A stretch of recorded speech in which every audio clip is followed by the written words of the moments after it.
Yeah, it's clear. Study the Bible, not the sermon. I am the locksmith, and they call me that because knowledge is the key. Yeah, locksmith, the innovator of that idea. And this is un, dos, tres, cuatro, fifth day of the week. Things that make you go, new and improved. Can you see me? Yeah, we're going to talk about this 21st century jam. But in order to talk about the 21st century, you know what we got to do. What we do here is go back. Yes, sir.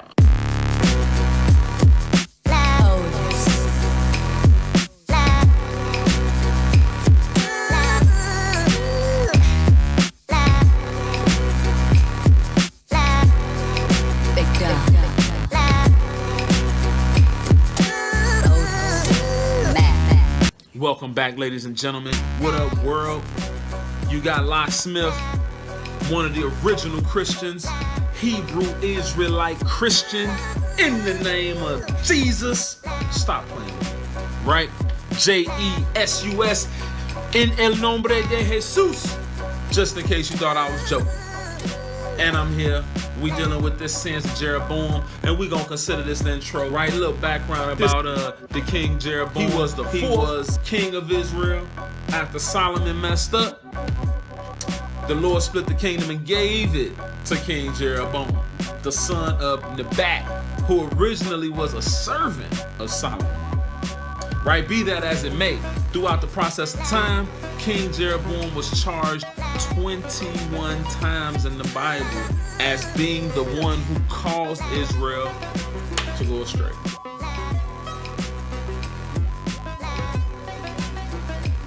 That means Jeroboam was an innovator. Yeah, sure, Solomon sinned and the people followed after him, but Jeroboam was like, watch me, and let's go this way. And that means that today is the day you've all been waiting for. This is the day where two opposite extremes bump heads and collide, right?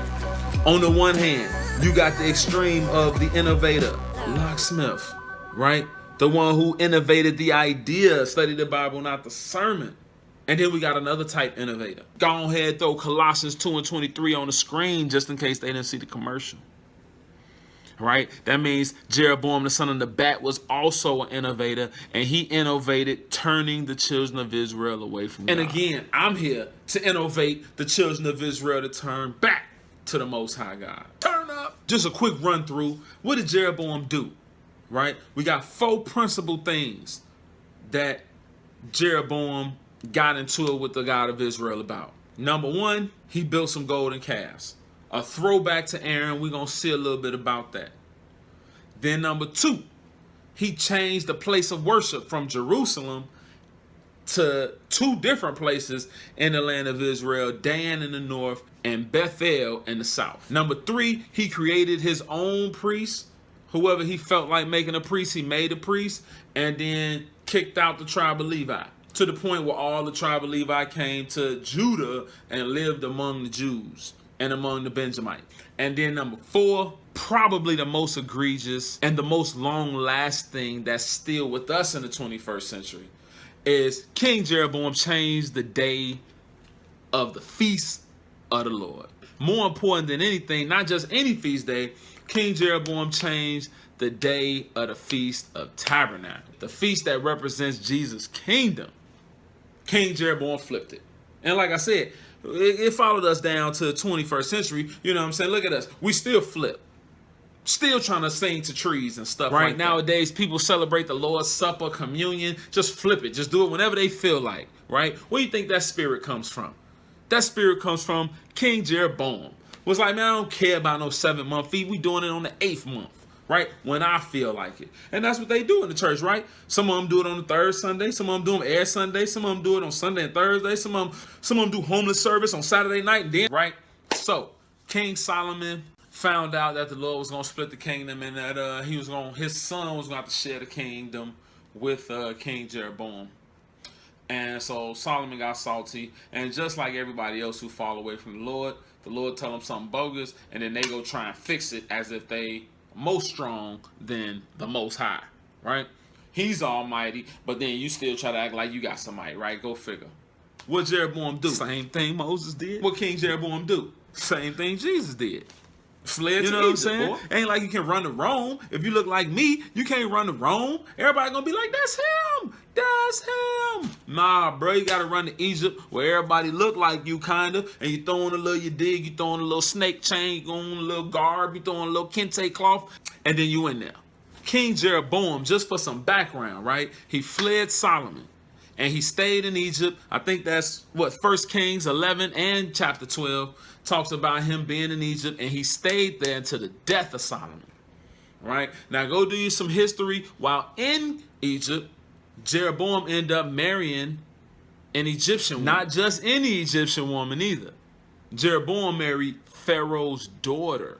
And between me and you, I'm sure that wasn't like by coincidence. I'm sure Pharaoh found out that the Lord had made Jeroboam king over Israel and then gave him his daughter. Maybe because Pharaoh was still scary about what God had did to Egypt back in the day, or maybe just to make alliances, because that's the same thing that Solomon did, went and married one of Pharaoh's daughters. Right? So it only made sense. The Septuagint calls Pharaoh's daughter Anyo. That's A-N-O. Now, it's pertinent information for us to know and understand that since like 3100 BC, the Egyptians worship bulls. Now, remember, Jeroboam grew up in Israel. He was servant to the king of Israel, right? And even before he fled Israel to Egypt, a true prophet of God told him that he was going to become king. Therefore, I surmise whatever Jeroboam learned in Egypt, he learned it and practiced it purely out of convenience, right? Which is what most of us do, right? We sing to a tree because it's convenient. We say that rabbits lay eggs and send our kids to go look for their hidden eggs all over the landscape purely out of convenience. There's no knowledge there.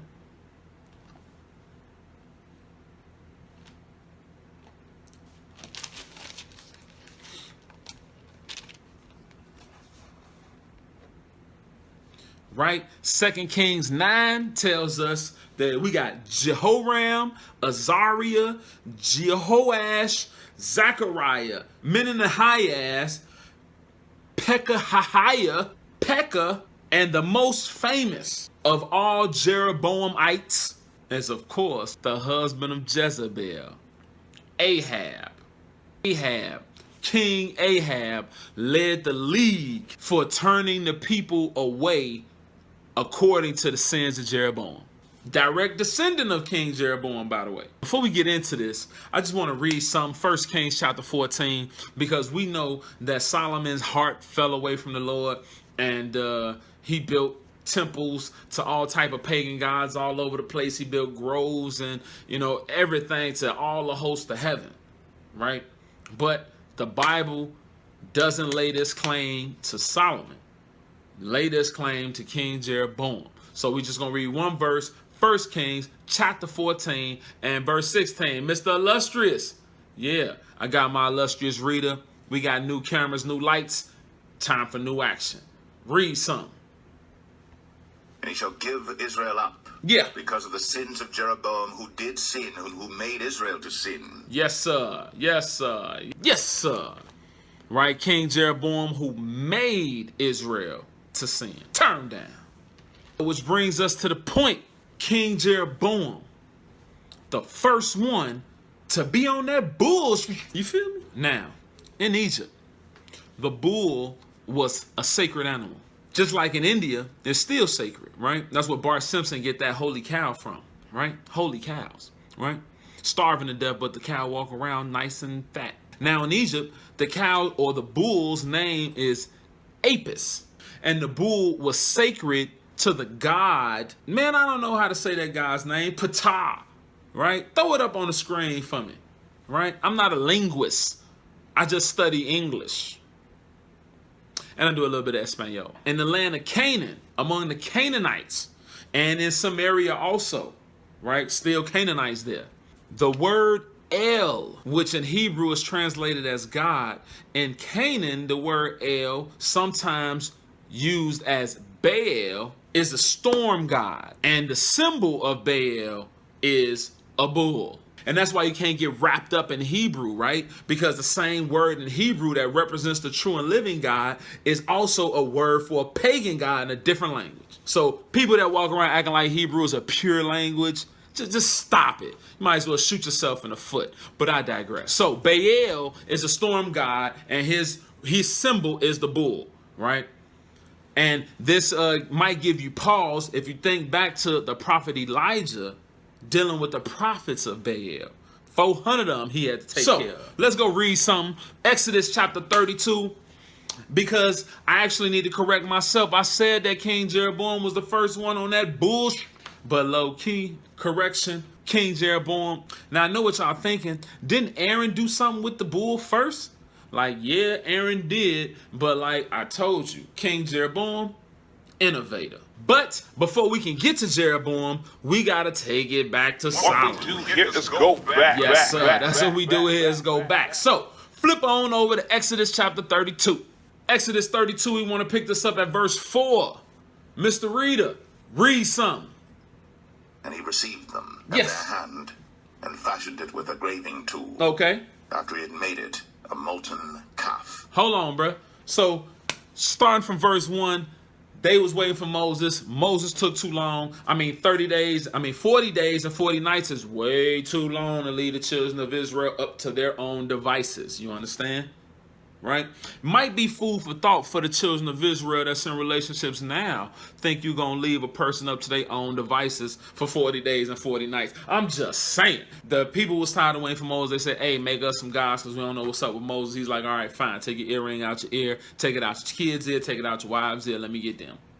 So he got him, and he did his thing with the fashionable tool. He fashioned, right? He probably was going to make a cross, but he was like, I'm going to do the bull this time. I'll make the cross next time. They can make the cross in a couple thousand years when, you know what I'm saying, Jeroboam. Right, so that's where we at. At this time, Aaron is fashioning it. Nope, no cross. Let's make a bull this time. We make a cross later. So Aaron is fashioning it, and that's where we at. Read. And they said, What'd he say? These be thy gods, O Israel, which brought thee up out of the land of Egypt. Hold on, bruh. I don't know if you ever noticed before, but he just said he made a molten calf, right? Now, I told you I study English, so a means one, right? Like there is a picture of a true soldier behind me, right? That means one. However, he made a molten calf, and then they said, these, which is a plural word, these be thy gods, with the S on it, making it plural. Right, but he only made one calf, right? That's what A mean, right? Things that make you go, Read. And when Aaron saw it, What'd he say? he built an altar before it. Who? And Aaron made proclamation and said, No. Tomorrow is a feast to the Lord. Now, I think it's important for us to all recognize here that this is a terrible thing that's happening, but understand the mentality, okay? That's important to know why somebody's doing something, because that's how you can have mercy, okay? And understand that they are definitely doing their idolatry thing, but what is Aaron saying for real? He said tomorrow is a feast of the Lord. Right now, remember, Aaron just came from Egypt also. And that's why I said how long they've been worshiping bulls there. That's why he created a bull, because he just came from Egypt. But he didn't create that bull talking about Baal. He created that bull and say, tomorrow is a feast of the Lord. These are the guys that brought you out of Egypt.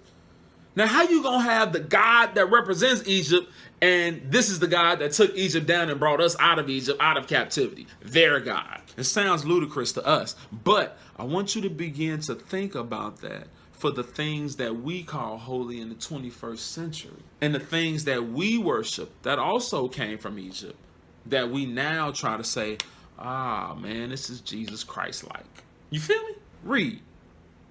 And they rose up early on the morrow and offered burnt offerings and brought peace offerings. And the people sat down to eat and to drink and rose up to play. That's right, like a feast of the Lord. They thought it was popping, you know what I'm saying? I mean, sure, it's the send-off. Sure, they should have known, but we talking about intentions and thoughts, right? Because that's how we going to link this to the 21st century.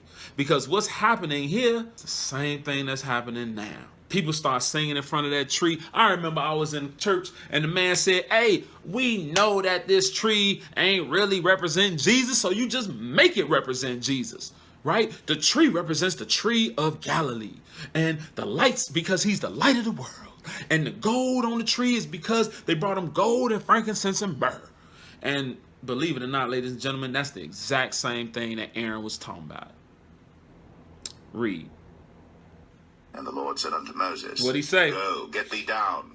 For thy people, which thou broughtest out of the land of Egypt, your people have corrupted themselves. Your people, you They brought. have turned aside quickly out of the way which I commanded them. Quickly. They have made them a molten calf. And what else? And have worshipped it. And have sacrificed thereunto, and said, These be thy gods, O Israel, which have brought thee up out of the land of Egypt. Right. You know what I'm saying? The Lord ain't going. He don't care that you got it twisted in your mind. You should have got it straight in your mind, right? But we talking us. I'm talking man to man, man to woman, that they thought that they was worshiping God, even though God just told them don't make no idols, and they just made an idol. I get it.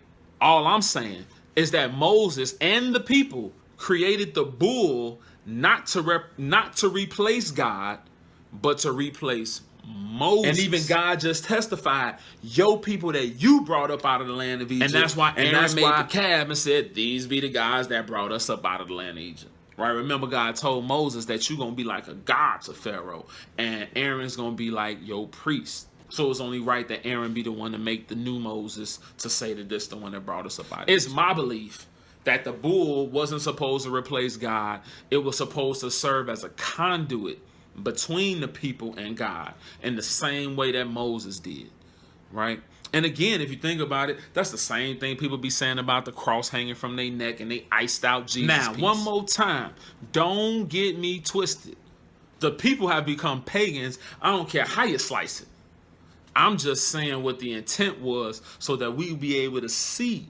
We can put on our thinking caps and we can see 21st century paganism.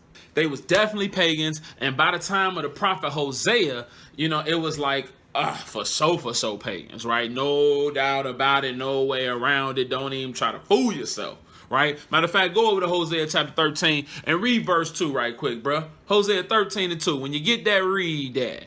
And now they sin more and more, and have made them molten images of their silver, and idols, according to their own understanding. True. All of it, the work of the craftsman. Aaron. They say of them. What'd he say? Let the men that sacrifice kiss the calves. Oh, say it ain't so. Oh, say it ain't so. Jesus help us all. Because I'll be doggone it if I didn't go to a Catholic school, and when I was up in that jam, they had the big giant statue of Jesus on the cross, and it was like a little carpet right up under it that you're supposed to kneel down on and pray to the statue. The statue was like gray, marble-ish, and part of it was like black.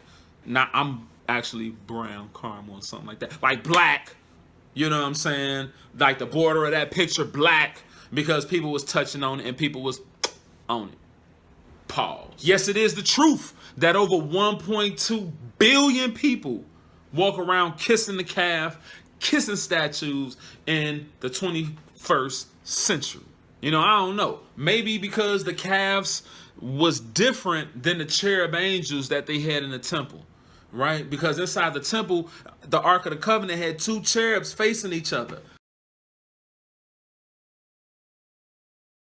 And on the veil, before you get to the temple, had two angels on each side.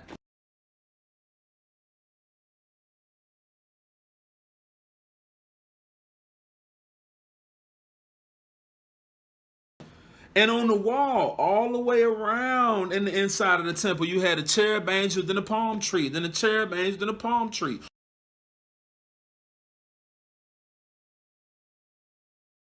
All the way around, right? But they never started to worship them, never went trying to kiss them.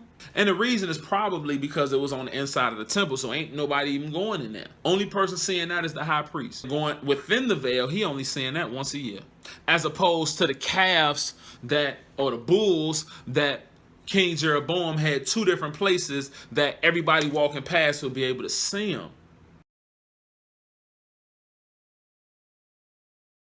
As they walk past. Right? As opposed to the school I went to when the statue is right there. Every time you walk in. Opposed to the 21st century, you come from the jeweler and your cross is hanging right there. You got the iced out Jesus right there. You know what I'm saying?